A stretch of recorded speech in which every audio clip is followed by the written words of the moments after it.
Fala galerinha, tudo bem? O Rui aqui, continuando então a segunda parte aí do vídeo sobre Troia. A gente parou com o Schliemann, é, enquanto ele estava com alguns problemas burocráticos, né, na hora de fazer as escavações em Troia, ele foi para Micenas e Tirinto, onde ele realizou algumas outras escavações, descobriu algumas coisas.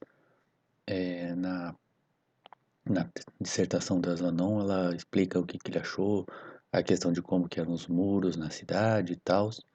Descobriu, acho que a Porta dos Leões, uma coisa assim, mas não é muito importante pra gente. Ele voltou para Troia, fez algumas escavações ali entre 1878 e 1879, e mais tarde, junto com o Dorpfeld, né, que era o cara que estava ajudando ele, e o Schliemann faleceu em 1890. E o Dorpfeld já tinha falado para ele mudar, né? Você lembra que ele tinha achado um tesouro, que ele chamou de tesouro de Príamo.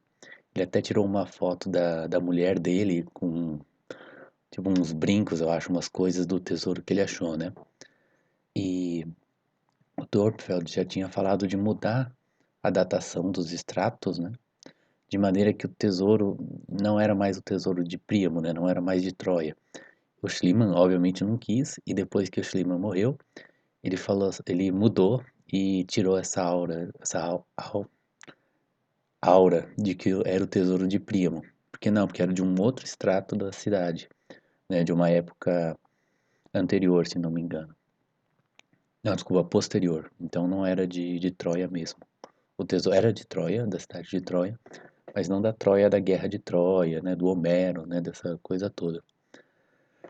Então, enquanto ele voltou para Troia, né? O Schliemann, o Tzontas, que era um arqueólogo grego, estava fazendo escavações em Micenas, né? Continuou estudando Micenas, descobriu um monte de coisa.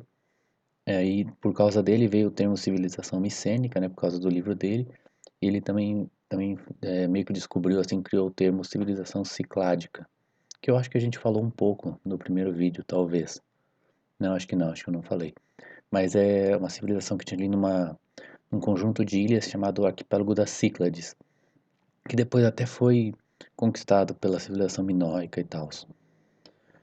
Mas o que acontece é que, então ele estudou, descobriu, por exemplo, do estilo dos palácios, isso vai importar bastante pra gente, né? Porque onde ele vai aparecer o mesmo estilo de palácio em vários lugares, né? Ele é comum a toda essa civilização micênica. Mas se vocês quiserem procurar por Megaro, é o nome dessa arquitetura. Mas o que é legal é que ficou claro nesse período que não se cremava os mortos, contrariando o funeral de Patroclo na Ilíada. No funeral de Patroclo tem os jogos e ele é cremado, né? Ele é queimado. Tem até a descrição de como que é essa queimação, mas não existe nesse período nenhum sinal de cremação entre os gregos, né? Entre os micênicos. Inclusive, ainda não se sabe se são gregos, né? Pelo menos nesse período ainda não se sabia. A gente vai ver como que descobriu que os micênicos eram gregos. Porque, bom, Homero era grego, mas a gente não sabe se esses caras da civilização micênica eram gregos, por enquanto, né? Então, o Dorpfeld, depois em Troia, descobriu as muralhas e essas grandes casas de Troia 6. Que vocês lembram, já é a Troia da Guerra de Troia, né? Lembra que a gente falou no vídeo que tem 5 cidades antes, então a sexta é a Troia Homérica. E ele descobriu cerâmica micênica nessas construções. Então, bom, se tem cerâmica micênica nesse extrato, é porque esse extrato é da mesma época da civilização micênica. Então essa que é a verdadeira Troia de Príamo, né? A Troia dos poemas homéricos.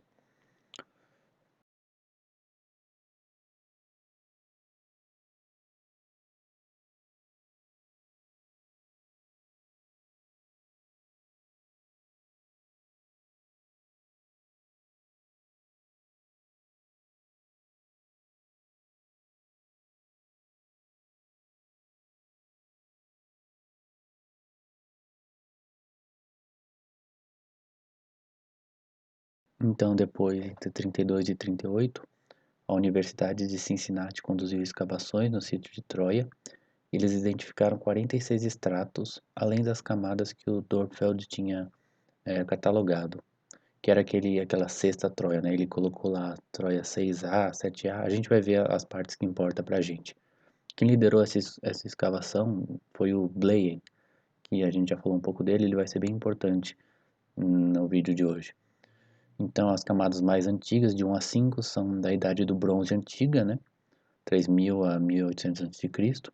E a sexta Troia vai do período do Bronze Médio até o Bronze Recente, que é a Troia Homérica. E além da Troia 6A, tem a Troia 7A e 7B. O que acontece é que quando o Dörpfeld fez a classificação, ele separou, dá a impressão de que o 6A é uma coisa e 7A é uma coisa diferente, né? Dá a impressão que o 7A e o 7B têm mais em comum do que o 6A com o 7A, né? Parece que os 7A e o 7B são partes de uma mesma coisa. E como já tinha esse nome, mantiveram, né? Mas o que acontece é que Troia 6 e Troia 7A são a mesma Troia, na verdade. O que acontece é que houve um terremoto, então teve que reconstruir a cidade. Mas dá pra ver que é o mesmo povo, é a mesma arquitetura. Inclusive as construções da Troia 7A são feitas com destroços da Troia 6. Então, quer dizer, deveria ser 6 e 6A, né? Mas como já tinha o nome, continuou do jeito que tá. E entre a Troia 7, deixa eu fazer na ordem certa aqui. Então, a Troia 7 é uma reconstrução da Troia 6, pelos sobreviventes usando os destroços, e provavelmente a Troia 6 foi destruída por um terremoto. Então, as construções foram destruídas, mas a cidade continuou, foi reconstruída. E a Troia 7A teria durado apenas uma geração, lembrando que essa Troia 6 e 7A então seria a Troia Homérica. Ela possui casas geminadas e os pitoi enterrados completamente. Esses pitoi são uns vasos grandes que os caras enterravam. A princípio eles não enterravam tudo, mas era para guardar alimento. Mas quando chega na Troia 7A, eles enterram assim tudo inteirinho. Então ela fala que o chão da casa, na verdade, ele era todo vazado, porque tem essas grandes pit em inglês é um buraco, né? E é interessante que puteus, puteus do latim vem de onde vem a palavra poço, né? Então eu tentei ver se esse pitoi não era a palavra grega que deu origem a essas palavras, né?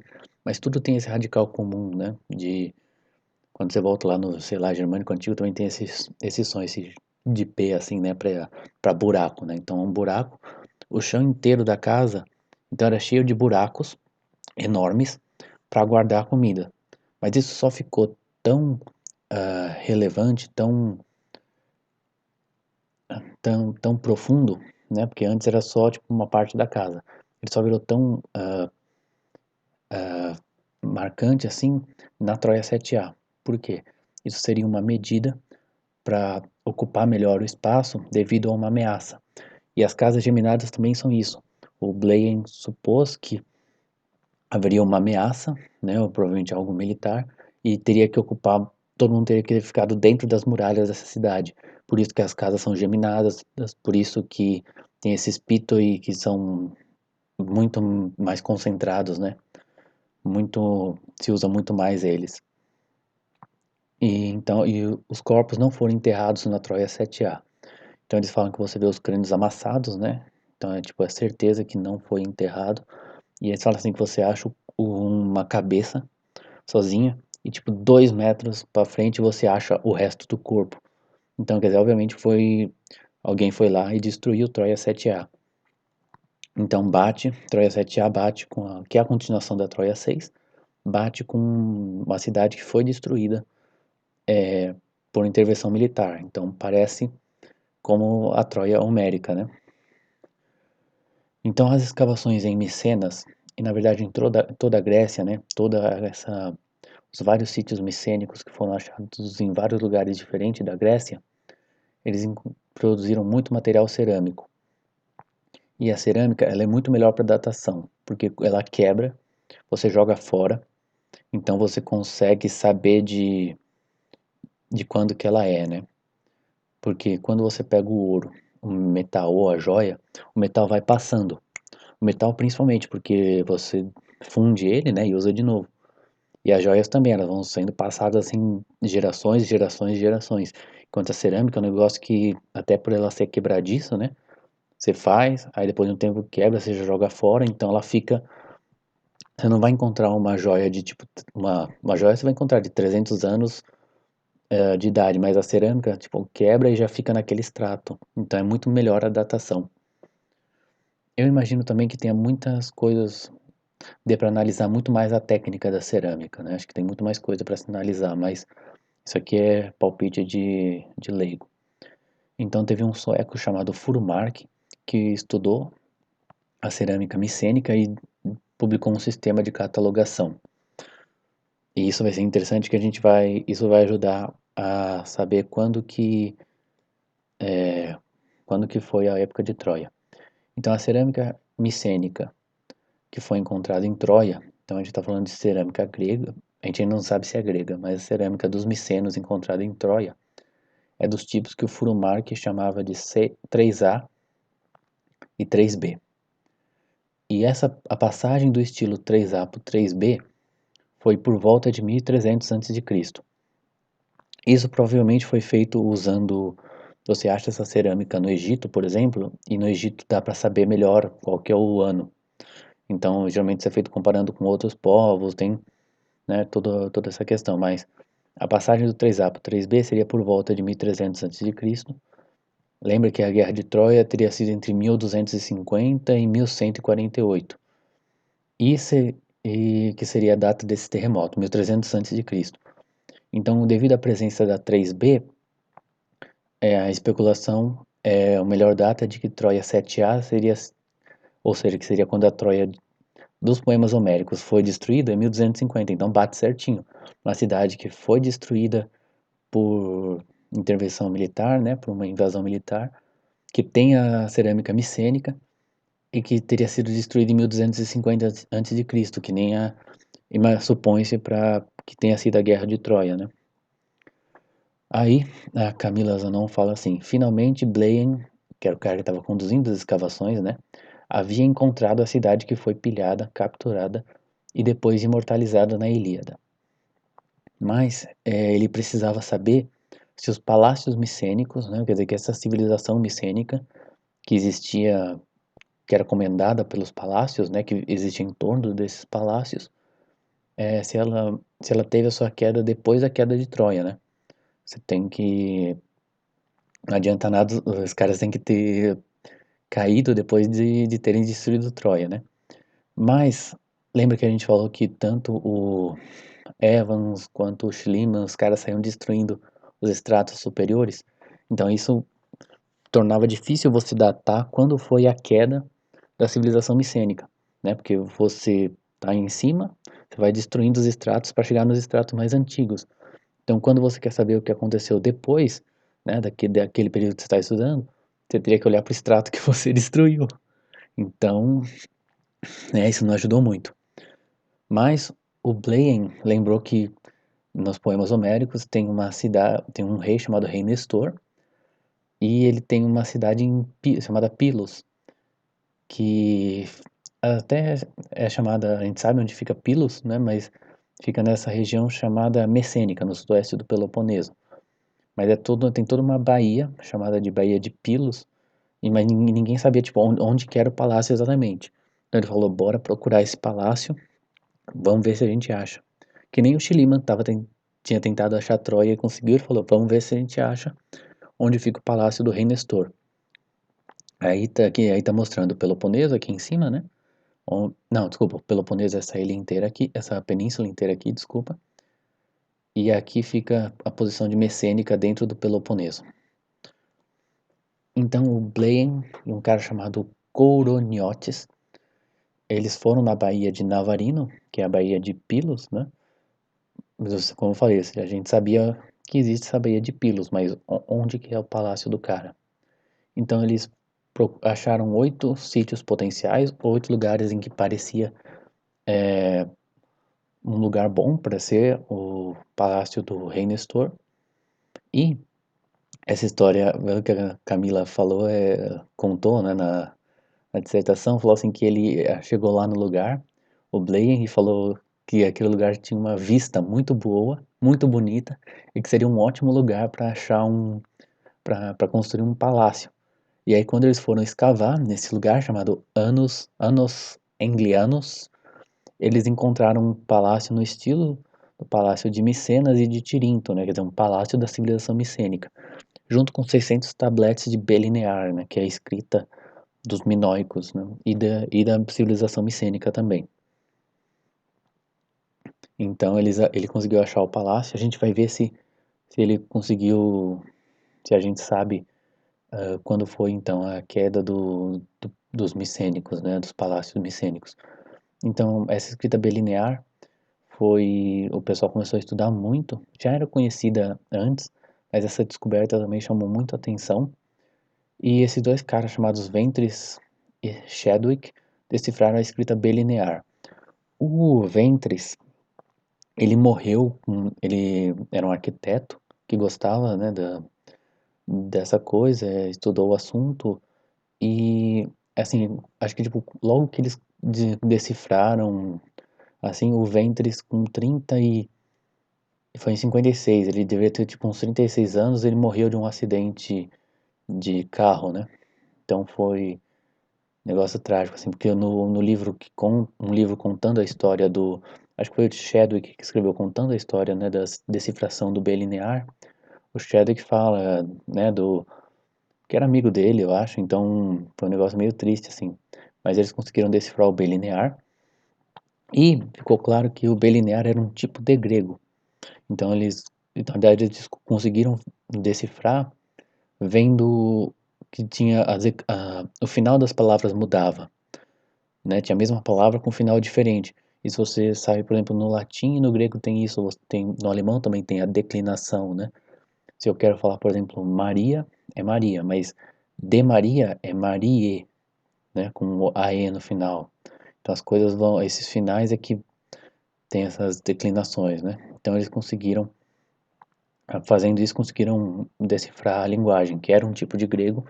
Então eles descobriram que os micênicos eram um povo grego. E então eles descobriram até nomes como Aquiles, Teseu e Heitor, se referindo a pessoas comuns, né? Não eram os caras da guerra de Troia. Encontraram algumas palavras que também o Homero usava, estavam nesses tabletes de Belinear. Isso seria muito antes de Homero, né? Então dá pra ver que tem uma continuidade dessa língua desses caras, tanto pelos nomes e tudo, para a língua de Homero. E aqui ela até fala algo muito interessante, que tem a existência desse digama, que é uma espécie de W que soa como no nome próprio William, nos manuscritos, nos tabletes de Belinear. E quando você usa esse Will, no, em algumas passagens do Homero, que vocês sabem, eu tô totalmente perdido, né? Mas vocês lembram no ensino médio, tinha aquela coisa de você contar as sílabas, né? As armas e os barões assinalados e dá 10, né? Tudo, você pega o Lusíadas inteiro, dá certo. E tem algumas passagens da Ilíada, da Odisseia, né? Que era para ser 6 sílabas, né? Hexâmetro, e não dá certo. Mas às vezes você pega e você coloca esse som de V, né? Não, desculpa, V não, de Wi, do som do William, né? Na pronúncia, e dá certo o verso. Então, um verso que não estava dando certo, que estava dando errado, as 6 sílabas, quando você leva em conta essa, esse novo som, você dá certo. Então, a hipótese então é de que é, ele, o Homero, quando ele fez o poema, ainda tinha essa pronúncia, e agora, e quando foi passado, né, com a língua grega foi mudando e tal, perdeu esse som. Mas o poema continuou do jeito antigo. Até uma vez eu vi um vídeo interessante sobre o Chaucer, né, o escritor inglês, e eles sabem que eles conseguem saber como que se pronunciava certas palavras antigamente, porque tem rimas no Canterbury Tales do Chaucer que hoje em dia não são mais rimas, mas naquela época elas deveriam rimar. Então a gente consegue saber como que era a pronúncia antigamente, né? Então, beleza, dá pra saber que o Linear B era um grego antigo, era uma versão arcaica da língua dos gregos, porque poderia não ser, né? Poderia ser uma língua de um outro lugar, né? E então, continuando, teve um cara chamado Kaufmann, bem mais recente, que fez novas escavações em Troia, e parece que essas escavações tiveram um financiamento privado, assim. E então ele tinha uma tecnologia muito da hora. E como o Schliemann, o Dorpfeld, já tinham visto que Troia provavelmente ia além dos muros, que tinha mais coisa além dos muros, e a expedição de Cincinnati descobriu um cemitério a 500 metros da cidade, ele falou assim, ele usou um raio-x fotográfico geomagnético, que ele conseguiu tipo ver o que tinha debaixo da Terra, para poder fazer um raio-x mesmo, né, e ver o que tinha. E quando ele fez isso, ele descobriu que tinha Troia era muito maior, tinha tipo um outro muro, então era uma cidade muito maior do que eles imaginavam. E então a cidade era tinha uma área de 200 mil metros quadrados e que provavelmente deveria ter entre 6 a 7 mil habitantes, a Troia 6, essa Troia ali do Homero. Então dessa maneira Troia deixava de ser uma cidade fortificada em um monte para se caracterizar como um grande e importante centro urbano para os padrões daquela época. Não sei se vocês lembram, mas nos nossos outros vídeos sobre Troia, no livro que eu peguei, que era um livro de 1920, falava que não, Troia era só uma fortaleza. Por quê? Porque foi muito antes disso, que foi na década agora, né, entre 88 e 2002, assim. Então, quer dizer, você vê, eu acho legal você ver como que essas coisas vão melhorando, né, vão tipo evoluindo assim. Achei legal pra caramba. Então, ela fala da riqueza de Troia, né, a Camila Zanon. Ela deveria ser mais do que um centro agrícola ou pastoril, e que a sua magnitude deveria ser explicada por termos comerciais, principalmente por sua privilegiada posição próxima ao mar, numa área de passagem, que é justamente ah, o que o cara da Cambridge Ancient History negava, né? Falava, olha, não deve ser por causa da posição no mar, né? Mas como Troia era realmente muito maior, essa explicação se torna mais provável, né? E então ela fala também que Troia não deve ter passado despercebida pelos hititas, que era um império que tinha ali, acho que um povo, né? Acho que o império era o Império Assírio, que tinha lá, mas o povo hitita, porque a gente vai ver que parece que eles mencionam os troianos. Então o Kaufmann procurou nos textos hititas e ele defendeu a seguinte teoria, de que a Troia de Homero foi no final da Troia 7A, entre 1200 e 1180, e os estudos dos textos e inscrições hititas têm elucidado bastante a geografia oeste da Anatólia durante a Idade da. Então, os hititas mencionam nos textos deles os Wilusa, Wiluja, não sei como é que se pronuncia a língua de hitita, mas esse Wilusa corresponderia a Ilios, né, que era o nome da cidade de Troia, que chamavam Troia de Ilion, né? E o Tarvisa seria Troia na língua hitita, e que o Laspa seria Lesbos, a ilha de Lesbos, Apasa seria Éfeso, Milawanda seria Mileto, né? Então, e Ahiawa seria Acaia. Então isso também bate ali com existem fontes, né, de que a Troia, fontes hititas de que a guerra de Troia teria acontecido. Porque essa época do bronze, as coisas eram bastante interligadas, né? Tanto que tem aquele colapso da era do bronze, né? Mas eu não conheço tanto a respeito. Então, voltando à questão do Blaine, né, que ele queria encontrar, teria que entender como que foi a queda dos palácios micênicos. Então, no final do período Heládico Tardio 3B, então o Evans tinha feito uma classificação do período micênico, né? Mas o Heládico seria foi uma nova cronologia que fizeram para tentar encaixar toda a Grécia. Que quando começou as pesquisas, por exemplo, às vezes você tinha um sistema de datação daquele lugar, né? Você sabia que teve, ah, aqui o bronze chegou em tal ano, até tal tempo, né? E você tinha várias linhas do tempo e você não sabia como encaixar uma na outra, né? Então, mas esse eládico é para Pra Grécia inteira, né? Tanto que Hélade era o nome que eles davam para a Grécia como um todo, né? Toda essa civilização grega. Depois desse período, né? Mas o Heládico é justamente para isso. Então, nos Heládicos A e B, 3A e 3B, a civilização micênica foi muito forte. Mas ali no 3B e no início do 3C, ela entrou em colapso por causa de ataques provenientes do norte ou povos do mar. Esses povos do mar, existe registro desses povos do mar, mas ninguém sabe quem são exatamente. Lutas internas, terremotos, pragas, são teorias que foram propostas, né, para o fim do sistema palacial micênico. E ela fala, nesse contexto é possível imaginar várias razões estratégicas para uma guerra entre os Wilusa, né, Ilion, e os Ahiawa, que é os Aqueus, né? Acaia é de onde vem Aqueus, né? E pouco tempo separa a expedição contra Troia e a destruição de Pilos, por exemplo. Tucídides conta que o retorno dos gregos após a guerra de Troia levou vários anos, durante os quais guerras civis ocorreram entre algumas cidades, causando o movimento da população para novos lugares.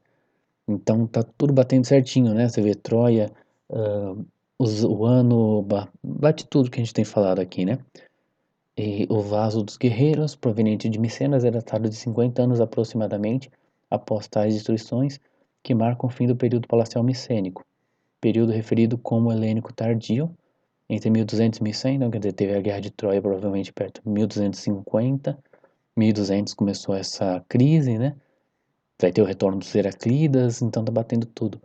Inclusive quando a gente olha porque na Odisseia, né? Por incrível que pareça, só o rei Nestor era o que, se eu não me engano, era o que tinha, o único que se deu bem, assim, porque o, o palácio do Odisseu tá, tipo, totalmente destruído, né? Pelos pretendentes de Penélope, né? Até o filho dele não é muito jovem, não consegue lidar com a situação. Tem, tipo, um monte de cara querendo pegar a mãe dele, né? E, tipo, ele lá sozinho, assim, né? Acho que todo mundo que podia lutar foi pra guerra. Em Os filhos de...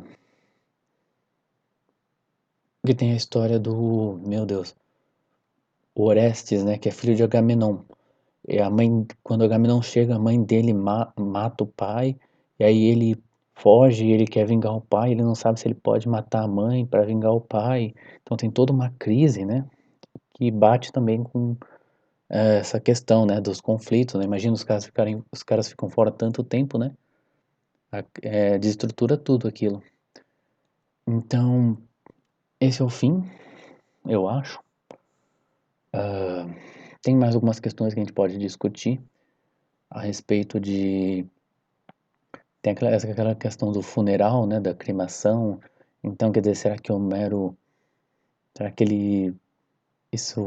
Por que que ele colocou lá, né? Sendo que não, provavelmente não tinha. Mas acho que eu vou deixar pra falar isso nos vídeos sobre a questão América. Então acho que vai ser o fim, sim. Espero que tenham gostado. Se inscrevam, tenham like, comentem. É isso aí, valeu, gente. Obrigado.